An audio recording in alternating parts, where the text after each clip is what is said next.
my name is Kenneth Asbell, and my cultural project was on anime for our Japanese cultural project for COM220.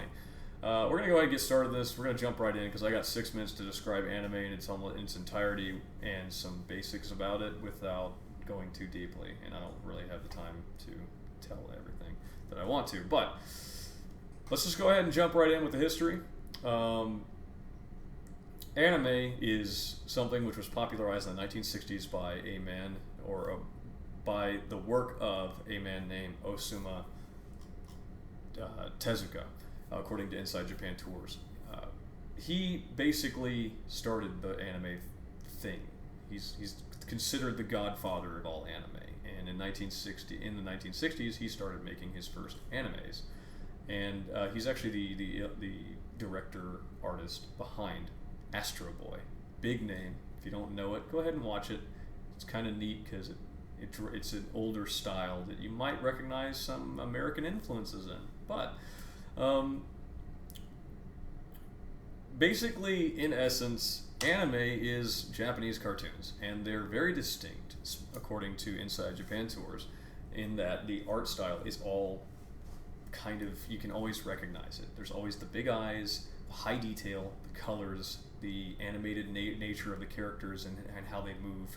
It's all very distinct. It's hard to be walking down the street and see something from a show and be like, and not be able to tell that that's definitely anime as compared to something from America. You can definitely tell that an anime or a manga is anime or manga. And another thing that you may not know is that most anime shows sort of start off as, or directly start off as, something called manga, which is Japanese cartoon comic books. They're very popular in Japan. In fact, they're so popular, along with anime itself, that you get giant robot statues that are life-size from anime right there in the middle of Japan, just standing out in the open. That's crazy. We don't have anything like that here in America, really. I mean, we might, but it's usually like political figures. Now, these guys are putting statues up of cartoons and their favorite stuff, so that's kind of neat. I mean, look at how big that one is. And you look down at the bottom, there's a dude walking next to the foot on the right side of my display here. That's kind of how, that gives you an idea of how big it is, so to speak. But if you didn't know, there's also conventions that are huge. I mean, we're talking, according to, I'm trying to figure out what my reference for that was, Tokyo Treat in 2016. There was one convention that pulled in 135,000 people in 3 days alone. That's insane. That's crazy. That's a lot of people. In addition, there are entire districts, entire buildings, sometimes multiple floors of nothing but anime and manga related merchandise. It's big, really big. But let's take a step back for a second and look at some history. Turns out that Osamu, Mr. Tezuka, was inspired by American cartoons from pre-World War II. We're talking Bugs Bunny, Mickey Mouse, Tom and Jerry. That's really cool in my opinion, because if you look at Mickey Mouse and then some of these other characters, or even Bugs Bunny, I mean, you'll notice the big eyes, the tiny eyes, the cuteness. It's all there, and it's kind of what inspired Osamu to do what he did. Additionally, the really expressive nature of anime can be seen in early American cartoons as well, with the jaw dropping, the big eyes going whenever they get hit by a hammer or whatever.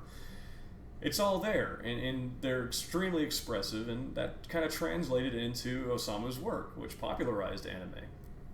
But we can see some more of that here in these next pictures, but let's go ahead and get into the cultural aspects that are important from anime that you may not see unless you already know. For instance, the concept of Inryo and Tatemai. These two concepts are really well defined, or I guess shown, by the anime known as Agretsuko. It's a really cutesy anime. It does a really good job of showing aspects of Japanese culture, but the one that is most prevalent is the Inryo-Tatemai relationship. As you can see in the top left, Retsuko, the little red panda character, is standing there with her face on. You know, she's got the expression that she's just there, everything's calm, everything's fine, but inside her head she's raging, and that is actually a huge selling point of the show itself. That's a huge plot point. She's got this inner rage, this inner, Inrio that she's desperately trying to keep contained most of the time, and when she doesn't, things go badly for her, which reflects the cultural aspects that are described by Goody Kunst and Nishida.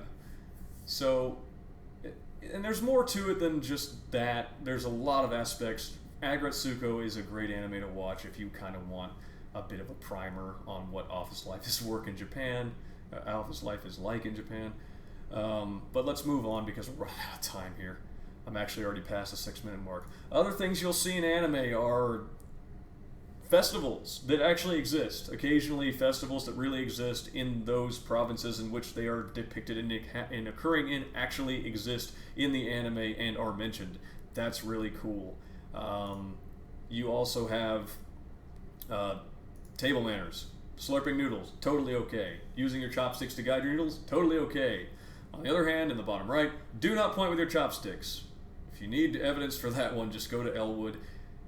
Elwood will definitely tell you don't point with your chopsticks. But the reason that this guy over here is doing that is because he's an underdog, and I don't have time to go into that, but it's kind of like how Americans like to watch action flicks. The Japanese like to watch an underdog. And underdogs are culturally, not always necessarily, they don't always do what they're supposed to, because that's, it's cool, right? And some more aspects is the aspect of bowing, and again, if you don't already know a lot about the culture, you may not understand why they're bowing or to what extent they're bowing and why they're bowing to that extent. So you probably want to look into, again, Elwood's work for more clarification on why they're bowing and how deeply they're bowing and for what reason and all that. But like I said, I'm running out of time. I hope this kind of gave you a little bit of perspective on anime and why you probably should not base your entire Japanese educational culture or cultural education on what you see in a cartoon. I mean, that should go without saying, but I know people who insist that they know what Japan is like from anime, and this is evidence right here that you shouldn't, because there's so much that they don't tell you. There's so much underlying context. Anyways, I hope you enjoyed my presentation. I hope it sort of helped out. And that's it. Thank you.